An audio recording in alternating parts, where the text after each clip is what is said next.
I was completely conscious when my son looked me in the eyes and said, "We're selling your house and putting you in a nursing home." He thought I couldn't understand him. He thought the stroke had taken my mind along with my voice.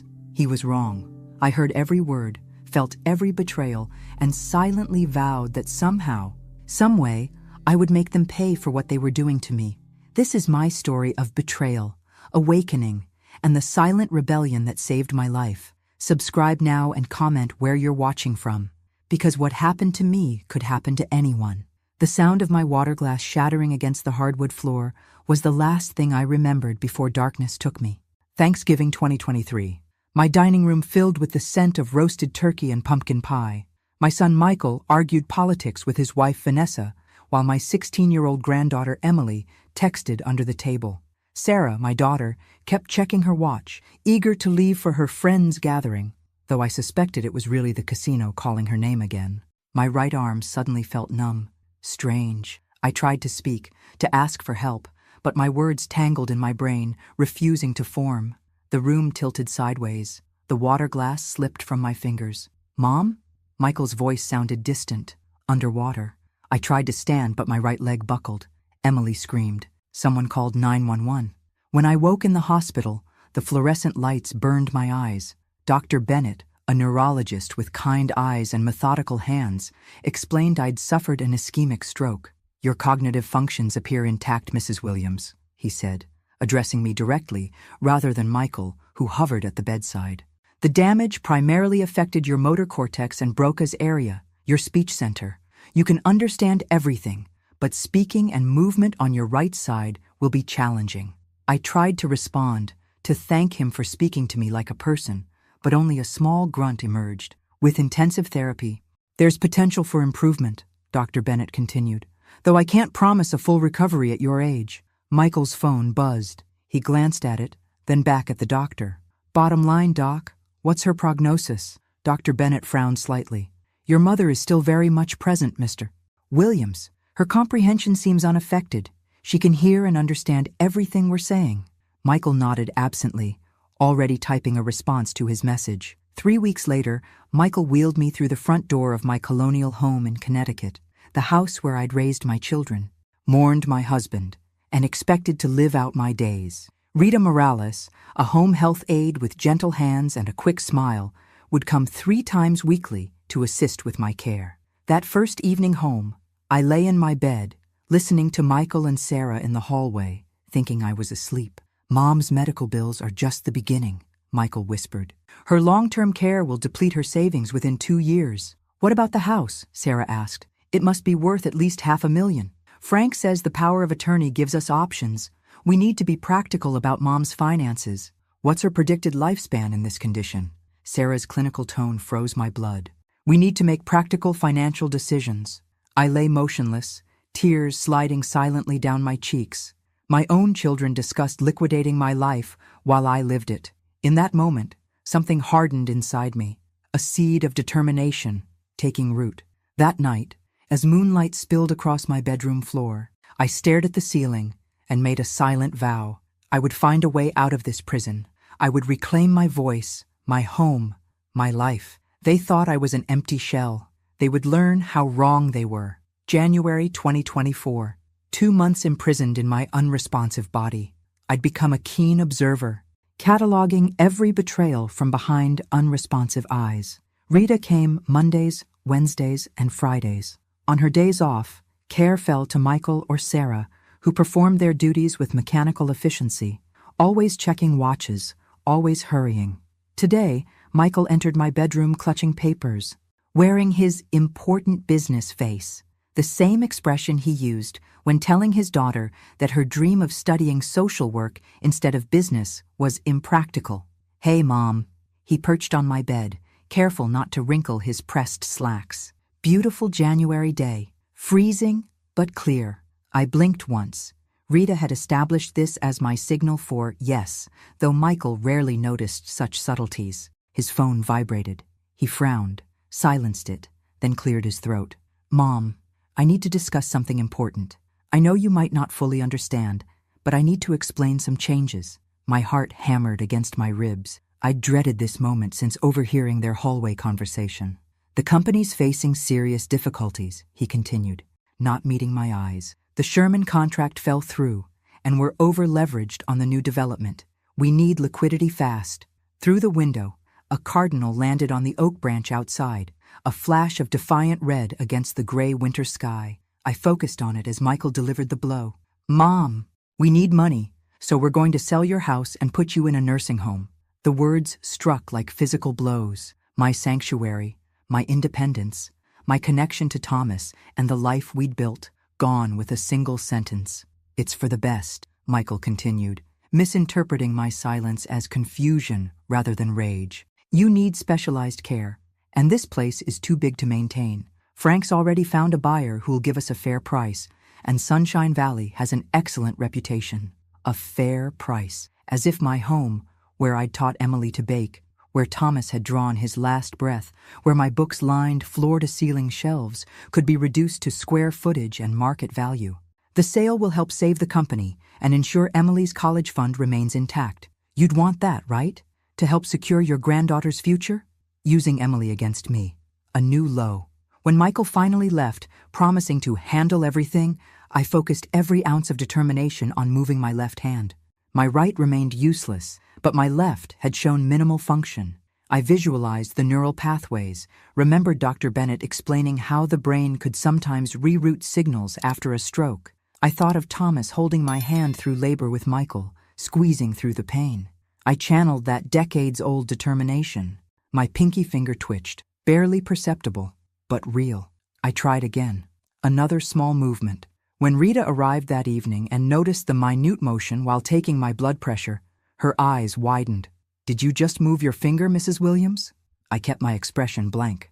This small victory needed protection, a secret weapon in my silent rebellion. As Rita adjusted my blankets before leaving, a realization crystallized. I needed allies. I needed time. And most of all, I needed to fight back with the only weapons available to me: patience and intelligence. "Good night, Mrs. Williams," Rita said, turning off the lamp. In the darkness, I moved my finger again, testing its obedience. A small movement, a beginning. March 2024.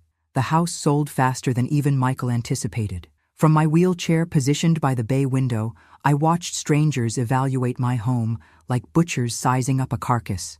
The real estate agent, a woman with too bright lipstick and calculatedly sympathetic eyes, spoke about great bones and potential while directing attention away from the minor repairs Thomas had plied.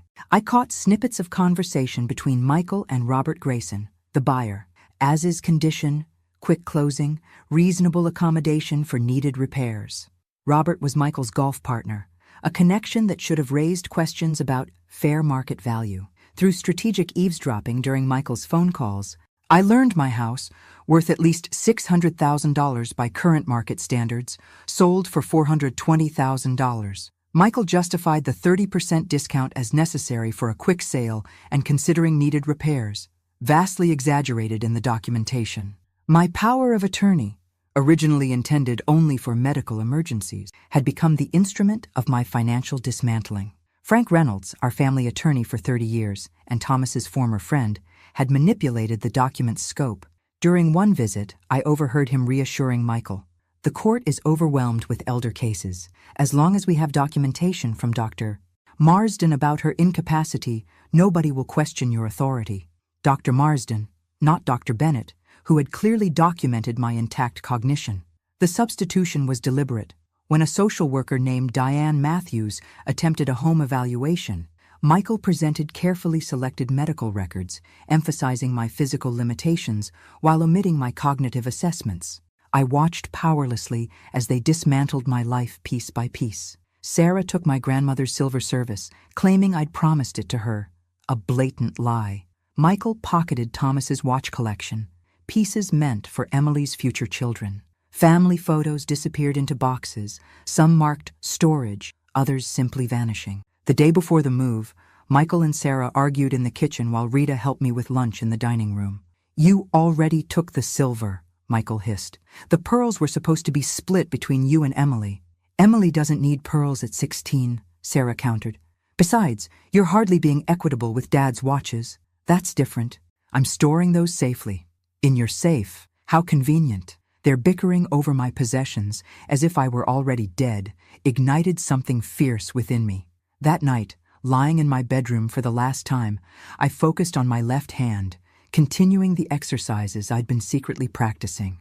I could now curl all 5 fingers slightly, minimal progress to an observer, but to me, revolutionary. The next afternoon, I was wheeled through the automatic doors of Sunshine Valley Nursing Home. My new room contained a hospital bed, a laminate dresser, a small television, and beige walls stripped of personality. They'd allowed a few photographs, my wedding quilt, and a small bookshelf of classics. A pathetic fraction of my library. "You'll love it here, Mom," Sarah said, checking her watch. "Everyone seems so nice." Michael nodded, already edging toward the door. "We'll visit every weekend." Their weekend visits became bi-weekly, then monthly, each shorter than the last. I tracked their patterns, noting how Michael checked his phone constantly, how Sarah's eyes darted around as if searching for escape routes. I also tracked the staff, identifying potential allies. Most treated me as furniture, adjusting, cleaning, medicating with mechanical detachment, but 2 showed promise. Dr. Harris, a physical therapist who spoke to me rather than about me, and a night nurse whose name badge read June. At night, after the hall lights dimmed, I practiced moving my fingers, curling them incrementally more each day. Small victories invisible to everyone else. My rebellion had begun. Financial abuse of seniors has reached epidemic proportions, the television anchor announced during the afternoon news. Last year, over $3 billion was stolen from elderly Americans, often by family members. My heart raced as familiar images flashed across the screen. Documents signed under duress, homes sold without consent, bank accounts drained by those claiming to help manage finances. June Carter, the night nurse who'd started taking a special interest in my care, noticed my reaction. Instead of changing the channel, she turned up the volume slightly. "That story got your attention, didn't it?"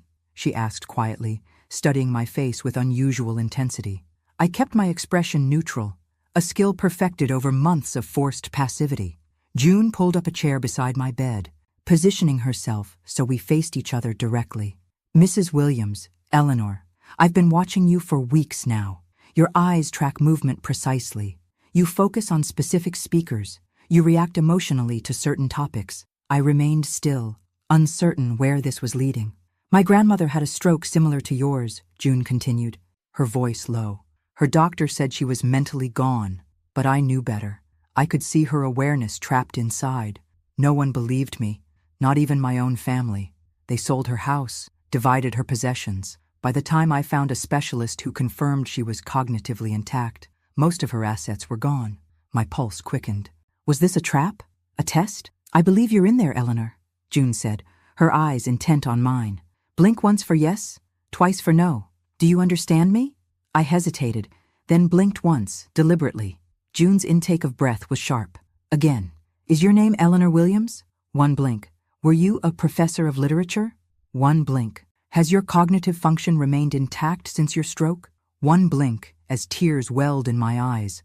"Oh my God," June whispered. I knew it. She grasped my hand gently.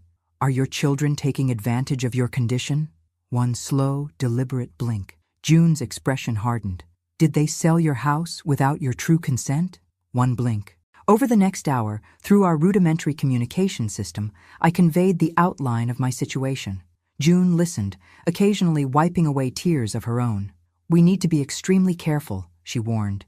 "If your son suspects anything, he could transfer you somewhere else immediately. We need more evidence and a solid legal strategy before confronting him." She squeezed my hand.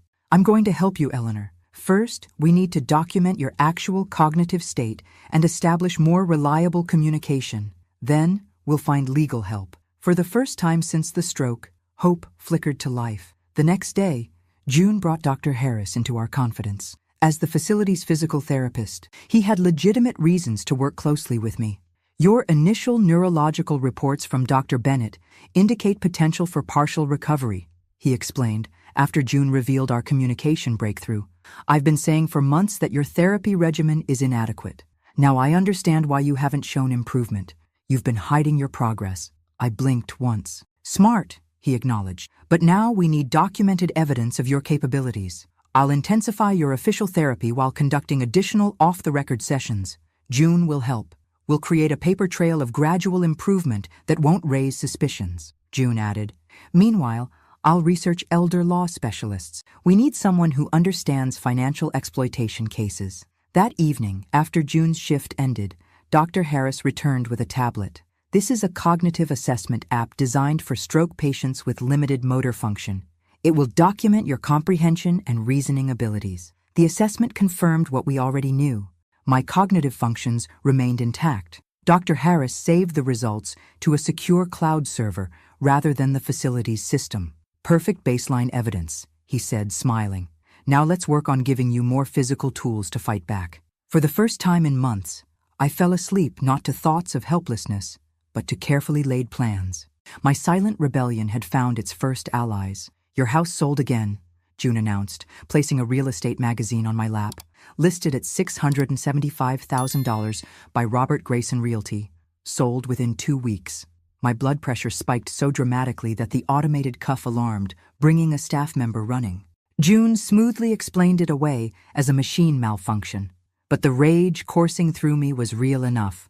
A $255,000 profit after minimal cosmetic improvements, money that should have been mine, money that could have provided proper care while keeping me in my home.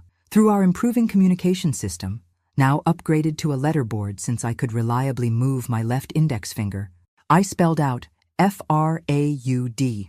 Absolutely, June agreed, photographing the listing for evidence. But proving it requires establishing a paper trail connecting your son to this Robert Grayson beyond their golf club membership. The opportunity came unexpectedly during Michael's monthly visit. He left his phone on my bedside table while stepping out to take another call on his work cell. June, changing my sheets, casually glanced at his screen when a text notification appeared. It's from Robert Grayson, she whispered. Offshore transfer complete. Check account C. Use code phrase from golf game for verification. Should I take a picture? I blinked once, emphatically. June quickly photographed the screen, then continued making my bed as if nothing had happened. When Michael returned, his forced cheerfulness couldn't mask his distraction. The company's finally turning around, Mom. That cash infusion really saved us. You'd be proud of how I've managed everything. I maintained my blank expression, letting him believe I understood nothing while June quietly observed. After he left, she showed me the photo. This is exactly what we needed, evidence of hidden financial transactions between them. Meanwhile, Dr. Harris's intensive therapy began showing results. I could now reliably move my left arm, turn my head, and produce simple vowel sounds. We carefully documented my official progress at a much slower rate than my actual improvements, creating a timeline that wouldn't trigger suspicions. June had been researching elder law specialists and identified a promising candidate, Martin Chen, whose practice specifically focused on financial exploitation cases. He's got an impressive track record, June reported, and he offers free initial consultations. I think we should contact him. I spelled out WHYHELPME. June considered this. Good question. Let me investigate him more thoroughly before we reach out. 2 days later, she returned with surprising information. Martin Chen has a personal connection to elder abuse cases. His grandmother was exploited by a caregiver who drained her accounts. He switched from corporate law to elder advocacy after that experience. This personal motivation reassured me. Too many lawyers saw only billable hours rather than justice. June drafted a letter to Martin, carefully outlining my situation without including identifiable details that could be traced back to us. We need to establish contact securely before sharing specific evidence. While waiting for Martin's response, we received unexpected news. Emily, my granddaughter, had been asking to visit me alone, without her parents present. Michael had reluctantly agreed to drop her off the following Saturday. This could be significant, June said. Emily might provide additional information about your son's financial activities. The day of Emily's visit arrived. When she entered my room, her eyes widened at the stark institutional setting, so different from the comfortable home she'd known.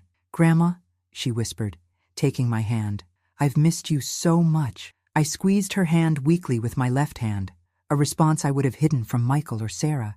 Emily gasped, "You can squeeze my hand. Dad said you couldn't move at all." This moment of decision arrived sooner than expected. Could I trust my 16-year-old granddaughter with my secret? The alternative was to continue the charade, losing a potential ally. I squeezed her hand again, deliberately. "Can you understand me, Grandma?" she asked, eyes wide. I squeezed once for yes. Emily's eyes filled with tears. "I knew it," she whispered. "I told Dad you were still in there, but he said I was just seeing what I wanted to see." She leaned closer. "They're keeping things from me, but I've been listening. Dad used your house money to buy a vacation property and invest in some new development. And he took my college fund. He said it was temporary, but I found bank statements showing the transfers." My brilliant, observant granddaughter. I felt a surge of pride amid my anger. "I want to help you, Grandma," Emily said fiercely.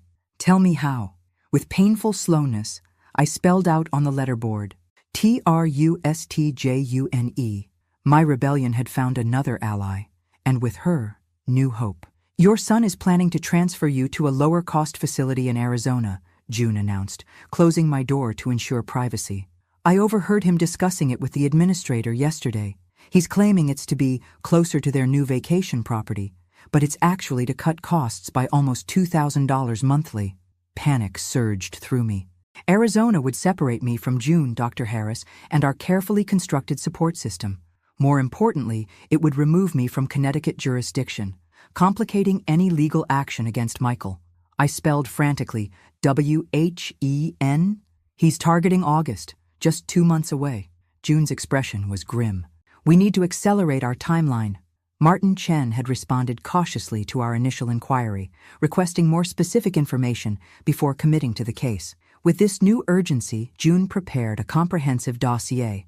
Dr. Harris's cognitive assessments, documentation of my improving physical condition, financial records showing the suspicious house sale, and photographs of text messages between Michael and Robert Grayson. Emily proved invaluable in gathering additional evidence. During weekend visits, she discreetly photographed financial documents from Michael's home office, including bank statements showing transfers from my accounts to his business and personal expenses. "Dad never logs out of his computer," she reported during one visit. I found emails between him and Robert discussing the consulting fee arrangement. It's clearly a kickback from the house sale. Most disturbing was Emily's discovery about my power of attorney. "Frank Reynolds modified it after your stroke," she explained. "The original document was only for medical decisions, but the new version gives Dad complete control over all your assets. Your signature looks weird on the new document, forged." Another crime to add to the growing list. Meanwhile, Dr. Harris intensified my rehabilitation. By mid-June, I could move my left arm reliably, turn my head in both directions, and produce recognizable, single-syllable words with great effort. My right side remained largely unresponsive, but these improvements represented significant progress. "You're defying typical recovery patterns for someone your age," Dr. Harris noted during one session. "Your determination is remarkable." Determination fueled by rage was a powerful motivator. June secured a protected meeting with Martin Chen by arranging for Dr. Harris to present a case study at a medical conference where Martin was speaking. During a private conversation afterward, they shared my complete dossier.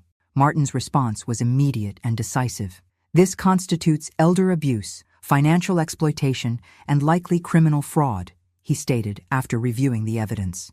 "The modified power of attorney appears highly suspicious, especially given the financial benefits your son has derived from it." He outlined a strategic approach. "First, we need emergency legal measures to prevent her transfer out of state. Second, we'll petition for an independent guardian ad litem to represent her interests. Third, we'll challenge the power of attorney based on both procedural issues and evidence of exploitation." His most immediate concern was preventing my transfer to Arizona. "Once she's moved across state lines, everything becomes more complicated. We need to file for an emergency injunction." The legal wheels began turning, but we faced a critical timing problem.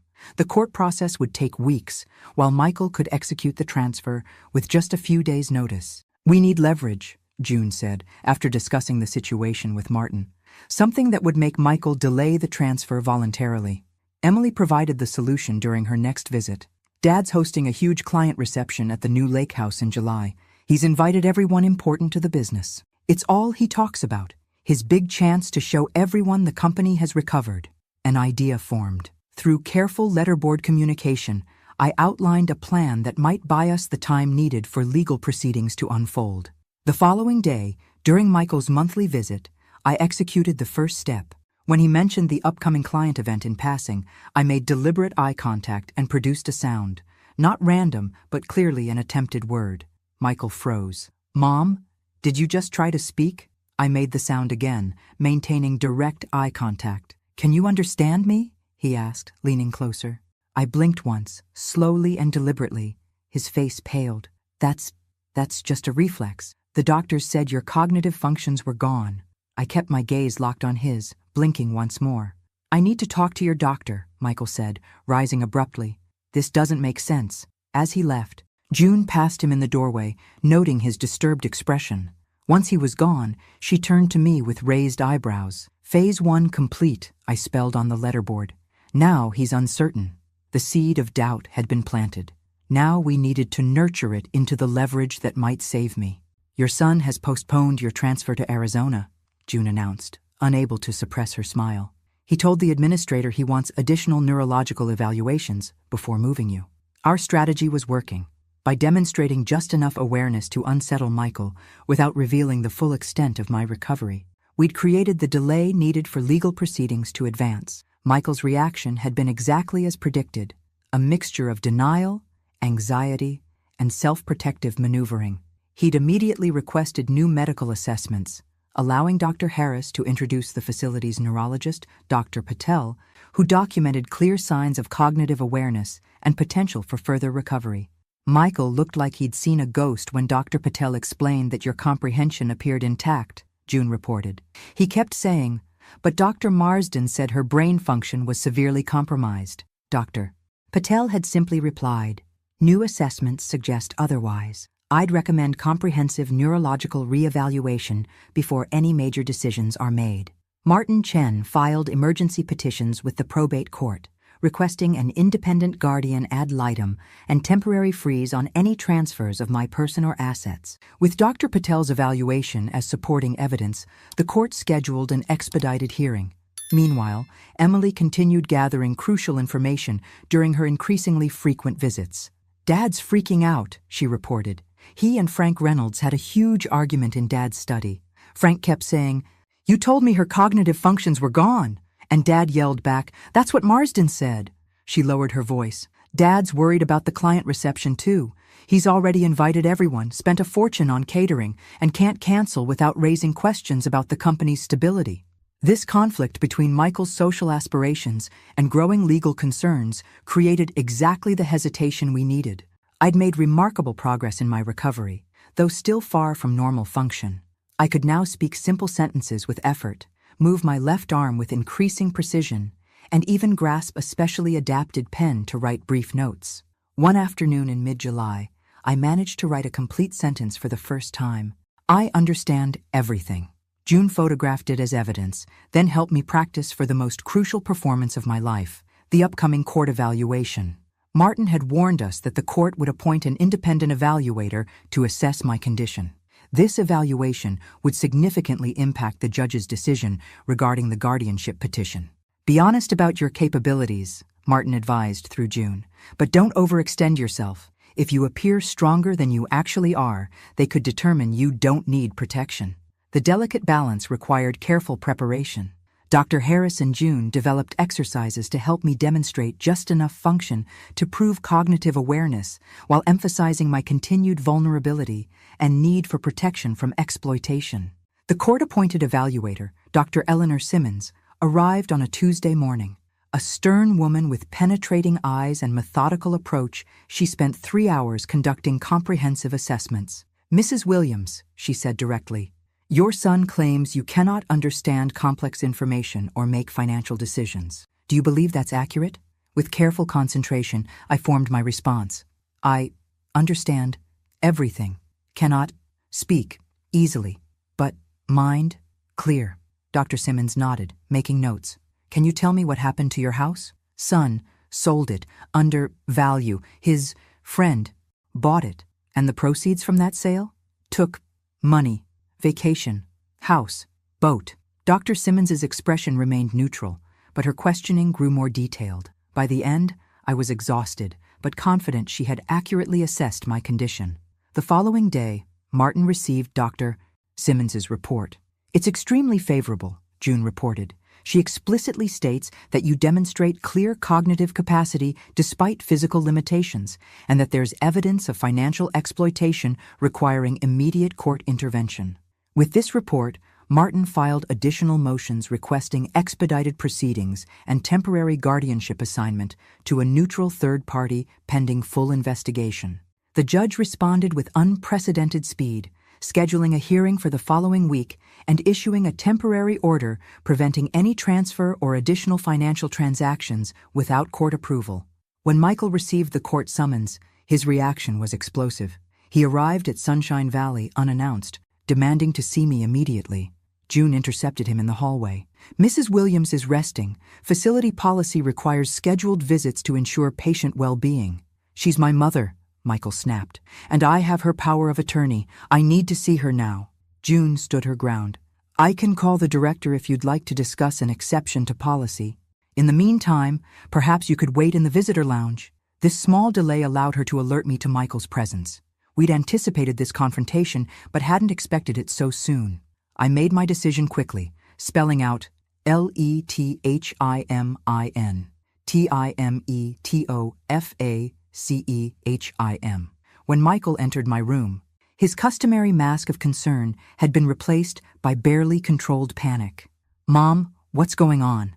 I just received court papers about your guardianship and allegations of—" He lowered his voice, glancing toward the door. "Financial exploitation. This is some kind of mistake." I met his gaze steadily, then spoke the words I'd practiced for this moment. "No, mistake. I know everything." His face drained of color. "You can talk? You understand?" "Always. Understood. Heard. Everything. Selling. House. Taking. Money." Michael sank into the visitor's chair, shock giving way to calculation as I watched the familiar strategic mind reasserting itself. "Mom, you don't understand. The business was failing. I needed capital quickly to prevent complete collapse. Everything I did was to protect our family legacy. My house. My legacy." Each word required enormous effort, but the impact was worth it. "It was temporary," he insisted. "Once the business recovered, I planned to make everything right." "Lies." I managed the word with perfect clarity. Michael's expression hardened. "You have no idea what pressure I've been under. The company your father built was about to collapse. I made difficult decisions to save it, using my money without asking. You were incapacitated. The doctor said your brain function was compromised." "Wrong. Doctor, you chose Marsden. Ignored Bennett."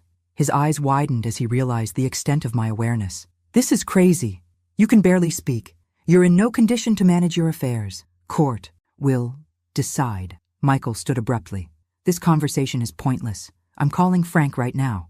As he turned to leave, I managed 4 final words. "Emily knows the truth." He froze in the doorway, then left without looking back. June entered moments later. "Are you okay? That looked intense." I nodded, exhausted but triumphant. The confrontation had confirmed what we already knew. Michael had deliberately misrepresented my condition to gain control of my assets. The evidence was mounting, the legal machinery was in motion, and for the first time since my stroke, the balance of power was shifting. My silent rebellion was finding its voice. The courtroom felt cavernous from my wheelchair position near the front. After months confined to my room at Sunshine Valley, the space seemed overwhelming, too bright, too loud, too full of competing stimuli. Martin Chen sat beside me, a reassuring presence in his impeccably tailored suit. June had helped me dress in my navy blue dress and pearl earrings, small dignities reclaimed for this crucial day. "Remember," Martin murmured, "you don't need to speak unless directly questioned by the judge. Dr. Simmons's report and our filed evidence will do most of the talking." I nodded, conserving my limited energy for when it would matter most. The week since Michael's confrontation had been a whirlwind of legal activity. Martin had filed additional evidence, including bank records showing transfers from my accounts to Michael's business and personal expenses, documentation of the below-market house sale, and statements from Dr. Bennett contradicting Dr. Marsden's assessment of my cognitive capacity. Most damning was the evidence Emily had provided, emails between Michael and Robert Grayson discussing the consulting fee arrangement that disguised the kickback from my house sale. Her courage in testifying against her father moved me deeply.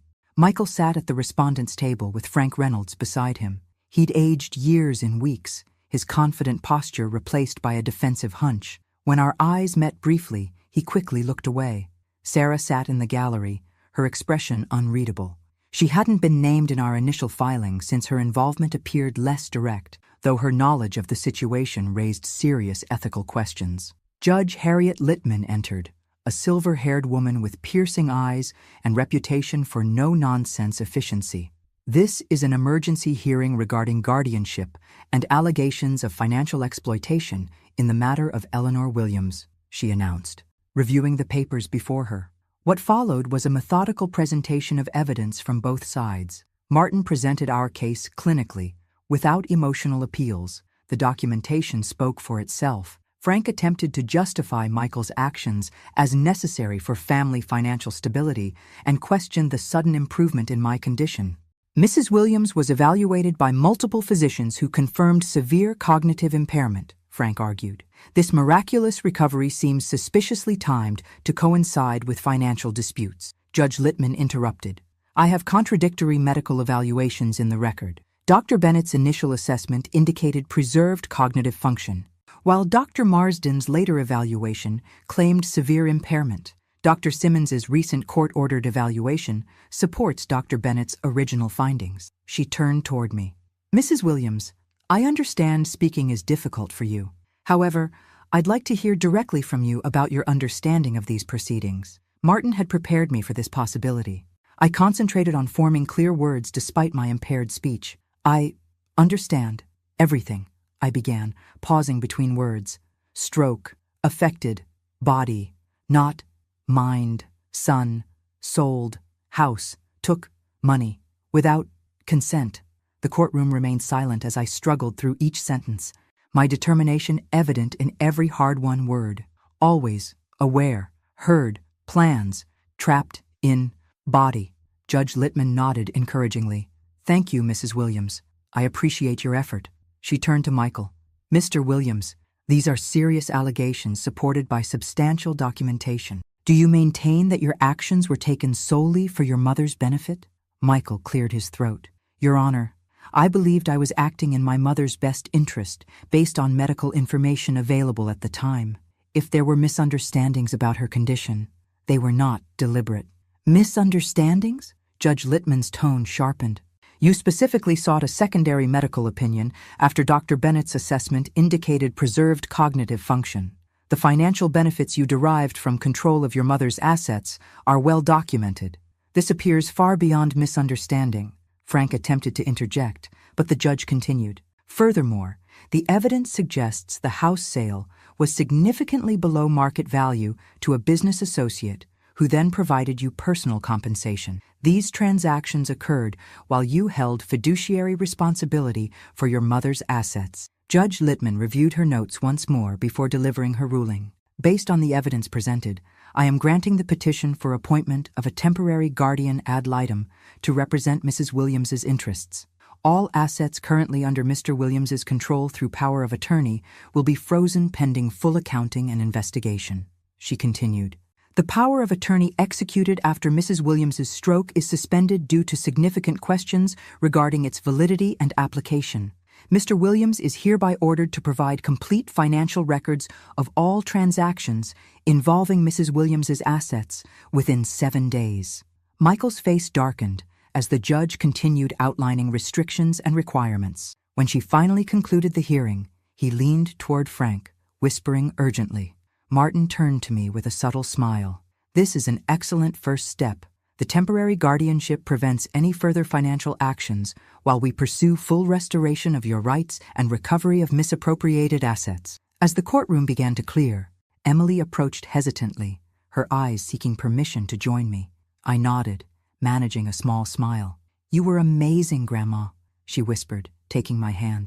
"I was so proud watching you speak to the judge." Michael approached cautiously, his expression a complex mixture of anger, defensiveness, and dawning recognition of consequences. "Mom, we need to talk privately about this. There are explanations," Martin intervened smoothly. "Any communications should go through me as Mrs. Williams' attorney. The court has been quite clear about the concerns regarding your prior interactions." As Michael retreated, Sarah stepped forward, her composure cracking to reveal uncertainty. "I didn't know about the offshore accounts or the kickback," she said quietly. "I thought the house sale was necessary for your care." Whether this was truth or self-preservation remained unclear, but her distancing from Michael was significant. As June wheeled me from the courtroom, I felt a profound shift. For months, I had been an object to be managed, a resource to be exploited. Today, I had been recognized as a person with rights, dignity, and a voice that, however impaired, deserved to be heard. The battle was far from over, but for the first time since my stroke, I was no longer simply a silent witness to my own life. I was reclaiming it, one hard-won word at a time. The garden courtyard at Sunshine Valley offered rare privacy. June had positioned my wheelchair beneath a maple tree, autumn sunlight filtering through leaves just beginning to turn golden red. After the intensity of the past few weeks, this moment of peace felt almost surreal. "The financial investigation is proceeding quickly," June reported, settling onto the bench beside me. "Martin says they've already traced most of the missing funds." The court-appointed forensic accountant had uncovered the full extent of Michael's financial manipulations, approximately $380,000 misappropriated from my accounts, beyond the undervalued house sale. The money had funded not only business investments, but personal purchases, including the Lake Tahoe property, a boat, and luxury travel. "Michael's claiming some transfers were loans he intended to repay," June continued, "but there's no documentation supporting that claim." The legal proceedings had expanded beyond civil remedies to potential criminal charges. The district attorney's office was reviewing evidence of fraud, forgery, and financial exploitation of a vulnerable adult. My recovery continued steadily under Dr. Harris's guidance. My speech, while still labored, had improved enough for basic conversation. My left arm function had returned substantially, though my right side remained largely unresponsive. "The neurologist believes you've reached about 75% of your potential recovery for speech," Dr. Harris had explained during our last session. "Further improvements will come, but more slowly. Your determination has already taken you far beyond typical expectations for someone your age." Through June's careful management of my recovered assets, I'd secured a private room at Sunshine Valley with additional therapy services. While not the home I'd lost, it offered dignity and appropriate care while legal matters proceeded. Emily visited regularly, our relationship deepening through this shared crucible. Today she arrived with news about her college applications and the educational trust Martin had discovered, a separate account I'd established years earlier that Michael had been unable to access. "Martin says the trust is completely intact," she reported excitedly. "Almost $65,000 for college expenses. And with the recovery of other assets, there should be enough for my full education." My granddaughter's future, at least, had been preserved. The broader family landscape had shifted dramatically. Vanessa had filed for separation after learning the full extent of Michael's actions, particularly his appropriation of Emily's college funds. Sarah maintained careful distance from both Michael and me, positioning herself as an unwitting bystander rather than active participant. Michael himself faced both legal jeopardy and social consequences. His business reputation had suffered as details of the case emerged, with several clients withdrawing their accounts. The vacation property and boat had been sold to help restore my assets, and he faced potential criminal charges pending the district attorney's decision. Frank Reynolds had surrendered his law license rather than face disciplinary proceedings, effectively ending his legal career. "Martin wants to discuss settlement options," June said, interrupting my reflections. "Michael's attorney has approached him about resolving the civil claims without criminal prosecution." This presented a complex decision. While I wanted recovery of my assets, the question of criminal consequences carried heavier implications. Despite everything, Michael remained my son, the child I had raised, whose first steps and words I had celebrated. "What do you think?" I asked June, who had become far more than a caregiver over these months. She considered carefully before answering. Justice is important, but so is peace. Only you can decide what resolution will allow you to move forward. Emily arrived as we were discussing the options, bringing a chocolate croissant from the French bakery I'd loved before the stroke. A small kindness that nearly brought tears to my eyes. "Dad asked to speak with me yesterday," she said, breaking the pastry into manageable pieces for me. He seemed different, less defensive, more sad. "What did he say?" I managed between careful bites of croissant. "He apologized for taking my college fund, said he got caught in a spiral of financial problems and convinced himself he was protecting the family by any means necessary." She shrugged. "I'm not ready to forgive him, but it was the first time he's taken responsibility without making excuses." This glimpse of potential redemption gave me pause. The satisfaction of criminal prosecution would be real but fleeting. The permanent fracturing of family relationships would linger far longer. That evening, I asked June for pen and paper. A slow, laborious process of writing that took over an hour to complete. The resulting letter to Martin outlined my decision. I would accept a civil settlement that restored my financial assets and established independent control of my affairs, but would not pursue criminal charges if Michael demonstrated genuine accountability and made full restitution. "You're showing remarkable grace," June commented after reading the letter. "Not grace," I corrected her. "Freedom. My choice. Now." The fundamental victory wasn't financial restoration, but reclaiming my agency, the right to make my own decisions, for better or worse, rather than having others decide my fate. 2 days later, Martin arranged a carefully controlled meeting between Michael and me, with both June and Martin present. Michael entered hesitantly, the confident businessman replaced by someone visibly humbled by consequences. "Mom," he began, then faltered. "I don't know where to start." I had prepared for this moment, conserving energy to speak the sentences that mattered most. "Start with truth." "Why?" Michael sank into the chair across from me. "I was drowning financially. The Westridge development failed, taking most of my capital. Investors were pulling out. I convinced myself I was protecting our family legacy, Dad's company, Emily's future." He paused. "But that's not the whole truth." He looked directly at me for the first time. "I also felt entitled to it. After years managing your affairs, the line between your resources and mine blurred in my mind. I started thinking of your assets as family assets under my control." This admission of distorted thinking came closer to truth than I'd expected. "When Dr. Marsden suggested your cognitive functions were compromised, it was convenient to believe that. It made everything easier to justify." "You chose to believe him," I said. "Ignored Bennett." Michael nodded. "Yes, I selected the assessment that served my purposes." This acknowledgement of deliberate manipulation marked a significant shift from his previous defenses. "The settlement offer represents complete financial restoration," Martin interjected. "All misappropriated funds, compensation for the undervalued house sale, and additional consideration for pain and suffering." "I've liquidated everything," Michael added. "The Lake Tahoe property, investments, everything. It still doesn't fix what I've done, but it's the only concrete step I can take." I studied my son's face, the boy I'd raised transformed by greed, then humbled by consequence. The path forward remained uncertain, but it would be my path to determine. "I accept settlement," I said finally. Financial only, relationship different, matter." Relief crossed Michael's face, followed by acknowledgement of the distance still between us. "I understand. Thank you for not pursuing criminal charges. I know I don't deserve that consideration." "Not for you," I clarified. "For me. My choice. My life." As Michael left, I felt no dramatic closure, no neat resolution of complex emotions. Instead, I experienced something more valuable, the quiet satisfaction of autonomy restored. Whatever relationship might eventually rebuild with my son would develop on my terms, not from dependency or manipulation. June squeezed my hand gently.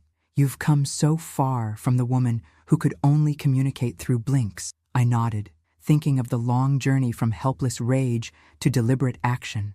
The stroke had taken my voice, but ultimately given me something unexpected: the strength to stand firmly in my truth and the wisdom to choose my own path forward. My silent rebellion had succeeded beyond what I could have imagined, not just in recovering assets or holding others accountable, but in reclaiming something far more precious: my voice, my agency, and my right to author the remaining chapters of my own life. December 2024. Snow fell gently outside the windows of my new apartment. The settlement had provided funds for appropriate housing, not my beloved home, which could never be recovered, but a small, accessible apartment near the university where I'd taught for decades. June had transitioned from nurse to companion, occupying the second bedroom and providing assistance as needed. My recovery had plateaued at what doctors called functional communication, speech that required effort but allowed basic conversation. My left side functioned adequately with adaptive devices, while my right remained largely unresponsive. Not wholeness, but a new normal I was learning to navigate. Today marked a significant milestone. The university had invited me to deliver a guest lecture on elder rights and financial exploitation, my first public speaking engagement since the stroke. Dr. Harris had worked with me for weeks to build stamina for the event, while Martin had helped shape the legal aspects of my presentation. As June helped me dress in a burgundy blazer that Emily had selected, I reflected on the journey of the past year. From the moment of betrayal, when I first heard Michael discuss selling my house, to today's return to academia, a complete circle that ended in a different place than it began. The university had arranged accommodations for my condition. I would speak for short segments, with pre-recorded portions filling gaps when fatigue required rest. A speech therapist had helped develop techniques to maximize clarity despite my impairment. Emily arrived to accompany us, bringing a small gift box. "For good luck," she explained, presenting a vintage silver brooch I recognized immediately, one of my mother's pieces I'd thought lost in the house sale. "How?" I questioned, touching it reverently. "I took it from Dad's safe before everything happened," she admitted. "I knew it was special to you, and something told me to protect it." My granddaughter's intuition had preserved this small treasure when so much else had been lost. I pinned it to my lapel, its familiar weight comforting against my chest. The lecture hall filled beyond capacity, students, faculty, and community members drawn by the story that had made local headlines. Martin Chen sat in the front row alongside Dr. Harris and Dr. Bennett, whose accurate assessment of my cognitive capacity had provided crucial evidence. University President Dr. Larson introduced me with unexpected emotion. Professor Williams taught literature in these halls for 35 years, inspiring generations of students. Today, she returns to share a different kind of narrative, one of betrayal, resilience, and reclaimed dignity.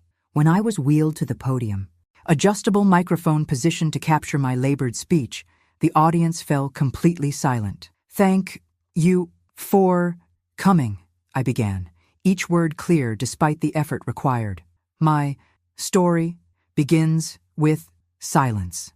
I proceeded through my carefully prepared remarks, alternating between live speaking and recorded segments when I needed to rest. The audience remained rapt as I detailed the systematic exploitation I'd experienced and the journey to reclaim my voice. Financial exploitation of elders occurs when trust is weaponized, I explained, often by family who justify actions as protection. I outlined the warning signs, the legal safeguards, and the resources available to vulnerable adults and their advocates. Not just my personal story, but a roadmap for others facing similar situations. During the question period, a silver-haired woman rose, her voice trembling slightly. "I believe my brother is doing this to our mother now. What's the first step to intervene?" Martin stepped forward to address the technical aspects of her question, while I added the human dimension. "Find her allies, someone who sees her as person, not asset." By the lecture's end, I was exhausted but fulfilled. Several attendees approached with similar stories, creating connections that might have remained hidden without this public forum. My private suffering had transformed into community resource. As the hall cleared, a familiar figure lingered near the back, Sarah, who had maintained distance since the court hearing. Our eyes met briefly before she turned and left without approaching. The possibility of reconciliation remained uncertain, a chapter yet unwritten. Later that evening, As June helped me prepare for bed, my phone signaled an incoming message. Michael, sending a brief text. Heard about your lecture today. Mom, I'm proud of you for turning this painful experience into something that helps others. This simple acknowledgement, recognizing my agency rather than my vulnerability, marked subtle but significant evolution. Not forgiveness or restored trust, but a step towards something new. Emily stayed late into the evening, helping organize responses from lecture attendees, seeking additional resources. Several people asked if you would consider writing about your experience, she reported. Martin thinks a book could help reach more victims and families. The idea of transforming my experience into broader advocacy held appeal. Though writing remained challenging with my limited dexterity, adaptive technology offered possibilities. As Emily prepared to leave, she hugged me carefully. You've changed everything, Grandma. Not just for yourself, but for me too. Watching you fight back showed me what courage really means. After she left, I sat by the window watching snowflakes swirl in the streetlight glow. The woman reflected in the glass bore little resemblance to the professor who had suffered a stroke 13 months earlier. Her face showed new lines of effort, determination, and hard-won wisdom. The stroke had taken my voice, my home, and much of my independence. My children's betrayal had taken my sense of safety and family trust. Yet somehow, through that devastating loss, had come unexpected strength, the fierce determination of someone who has seen the worst and survived to tell the story. June joined me by the window, placing a cup of tea within reach. What are you thinking about? I formed my response carefully, each word deliberate and clear. New beginnings, different than planned, but mine to choose. The silent witness had found her voice. The story wasn't over. It was transforming into something I couldn't yet fully envision.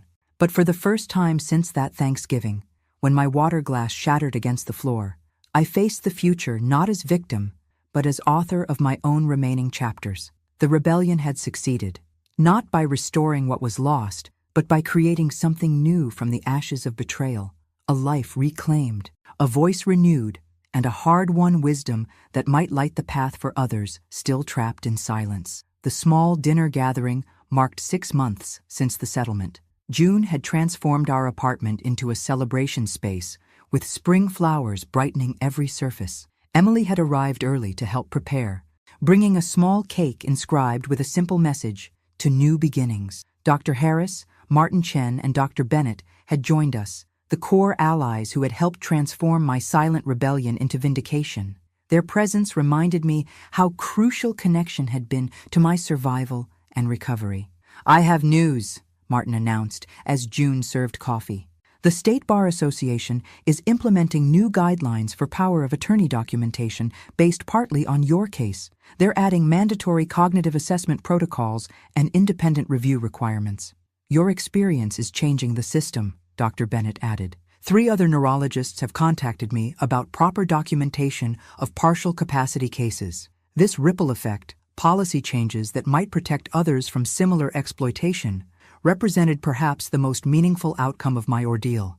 And the trust fund model you established for Emily has become a template I'm recommending to other clients, Martin continued. The structure that protected those assets from Michael's access was remarkably effective. Emily, now accepted to her first-choice university with scholarship support supplementing the preserved trust fund, beamed with pride at her grandmother's foresight. "Grandma was always thinking 3 steps ahead," she said, squeezing my hand gently, even before any of this happened. As the evening progressed, our conversation shifted from serious matters to lighter reminiscences. Dr. Harris recounted our early therapy sessions, when my determination to regain function had both impressed and concerned him. "I've never seen anyone your age push so hard during rehabilitation," he admitted. "Sometimes I worried you'd exhaust yourself, but you kept insisting on just 5 more minutes every session." June shared stories of our communication breakthroughs, from basic blinks to letterboards to halting speech. "The day you first clearly said thank you, after I brought your tea, I had to leave the room so you wouldn't see me crying." These shared memories created a tapestry of connection, different from family bonds, a chosen community united by purpose rather than obligation. As our guests prepared to leave, the doorbell rang unexpectedly. June answered, returning with a surprised expression. "Sarah is here. She'd like to speak with you, if you're willing." This was unexpected. Since the court hearing nearly 6 months earlier, Sarah had maintained careful distance, neither apologizing nor defending her actions. Her appearance at this celebration seemed particularly significant. I nodded, curious about this overture. The others tactfully moved to the kitchen, giving us privacy while remaining nearby. Sarah entered hesitantly, looking smaller somehow than I remembered. "I don't want to intrude on your evening," she began. "I can come back another time." "Now is fine," I assured her, gesturing toward the chair across from me. She sat, hands twisting nervously in her lap. "I've been in therapy since everything happened, trying to understand how I could have participated in something so wrong while convincing myself it was justified." This self-reflection surprised me. Sarah had always avoided introspection, preferring psychological explanations that placed responsibility elsewhere. My therapist helped me recognize patterns from childhood, always deferring to Michael's decisions, seeking his approval even as adults. "But that's no excuse." She met my eyes directly. "I knew selling your house wasn't right. I knew taking your jewelry wasn't right. I let financial pressure and Michael's influence override my own moral compass." Her acknowledgement of specific wrongs rather than vague regrets suggested genuine accountability. "I've been making restitution payments to Martin monthly for the jewelry I took and my portion of responsibility for the house sale. It's not just about the money, but creating a concrete record of accountability." This concrete action carried more weight than mere apology. Sarah was backing words with meaningful behavior. "I don't expect forgiveness," she continued, "but I wanted you to know I'm facing what happened honestly now. And," she hesitated, "I miss you, not as someone to manipulate or use, but as my mother." The complexity of emotions, anger, grief, cautious hope, couldn't be easily resolved in one conversation. But Sarah's initiative represented a potential beginning. "Small steps," I offered. "Time will show truth." She nodded, understanding this measured response. "I'd like to visit sometimes, if you're open to it. On your terms, of course." "Possible," I acknowledged, starting slowly. As Sarah prepared to leave, she hesitated. "Michael doesn't know I'm here. He's still struggling to fully accept responsibility, though he's making progress in his own therapy. His pride makes accountability harder." This insight into her brother suggested Sarah's self-reflection extended beyond her own actions to the family dynamics that had enabled exploitation.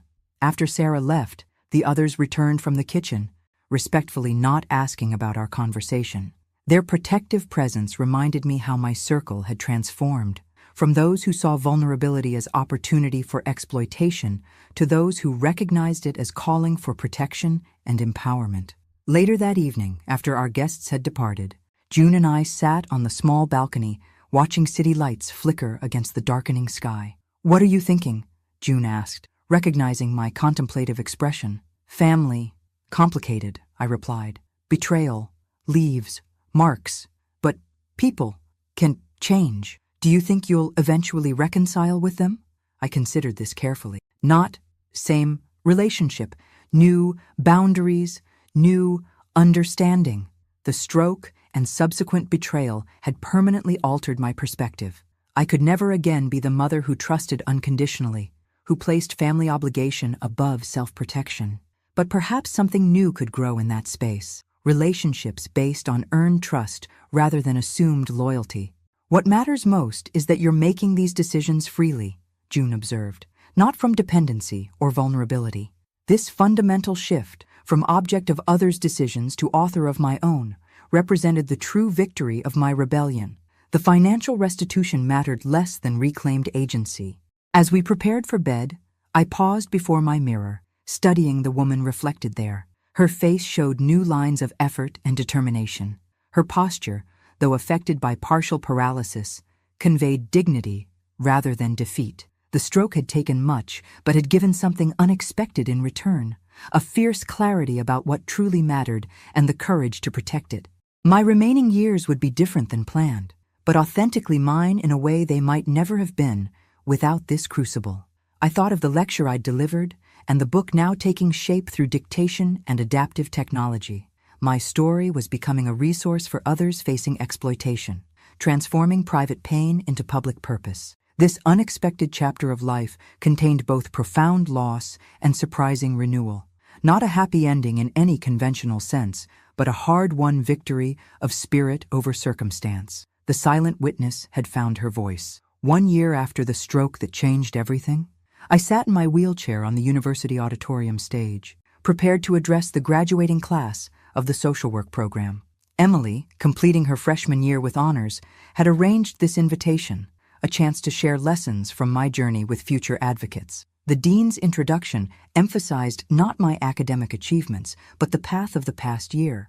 Professor Williams returns to us not only as a distinguished educator, but as someone whose personal experience illuminates the vulnerabilities and strengths of those you will serve throughout your careers. As I wheeled to the microphone, adjusted to accommodate my seated position, I surveyed the sea of expectant faces. These students would soon work with vulnerable populations, the elderly, the disabled, those whose voices might be dismissed or silenced. Vulnerability, I began, my speech deliberate but clearer than it had been months earlier, is not the same as helplessness. When stroke took my voice, I remained fully present, inside. I described the systematic erosion of autonomy I'd experienced, how medical assessments became weapons, how legal instruments designed for protection enabled exploitation, how family bonds transformed into chains of control. What saved me was not regaining speech, but finding allies who saw my humanity, not my limitations. Throughout the address, I emphasized the structural factors that enable elder exploitation: overwhelmed protective services, inadequate safeguards in power of attorney documentation, medical systems that sometimes prioritize efficiency over thorough assessment. Your work matters because systems alone cannot protect vulnerable people. Human connection, recognition of personhood, these make difference. As I concluded, I shared the most important lesson from my journey. The opposite of exploitation is not protection, but empowerment. Don't just shield people from harm. Help them reclaim their voice. The standing ovation that followed reflected more than polite acknowledgement. These future professionals recognized the principle at the heart of effective advocacy: seeing beyond vulnerability to the complete person deserving dignity and agency. After the ceremony, at a small reception in the faculty lounge, I found myself surrounded by students eager to share their own family stories of elder vulnerability. Their questions revealed genuine concern about navigating complex situations where need for protection must balance with respect for autonomy.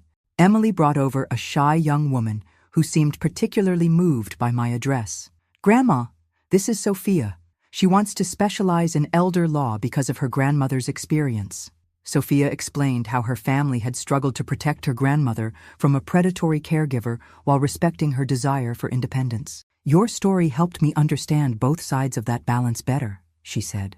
These connections reinforced my growing conviction that purpose could emerge from pain, that my experience might create ripples of awareness, extending far beyond my personal circumstances. Later that evening, as June drove us home, my phone signaled an incoming message. "Michael, sending a brief text. Heard you spoke at commencement today. Dad would have been proud." This simple acknowledgement, connecting my current advocacy to my husband's memory, suggested evolution in Michael's perspective. Not reconciliation yet, but perhaps movement toward recognition of my complete personhood beyond our fractured relationship. The past year had transformed family dynamics in ways still unfolding. Sarah had begun regular monthly visits, each interaction rebuilding tentative connection through small, consistent steps rather than dramatic gestures. Michael remained more distant, his communication primarily through Emily, though his therapist had recently suggested a mediated conversation when both of us felt ready. Vanessa, separated from Michael but maintaining independent connection with me, had become an unexpected ally, her moral clarity about the exploitation having never wavered despite personal cost. At home, June helped me transfer to my favorite chair by the window overlooking the university campus in the distance. "You've had quite a day," she observed. "How are you feeling?" "Fulfilled," I replied, the word coming clearly after months of speech therapy. Purpose helps healing. The apartment, though not the home I'd lost, had become a space of dignity and choice. Photographs chronicled family history alongside new memories: Emily's college acceptance, my first public lecture, small gatherings with my reconfigured circle of connection. My recovery had plateaued at what neurologists called functional adaptation, not restoration of previous abilities, but establishment of new pathways sufficient for meaningful engagement.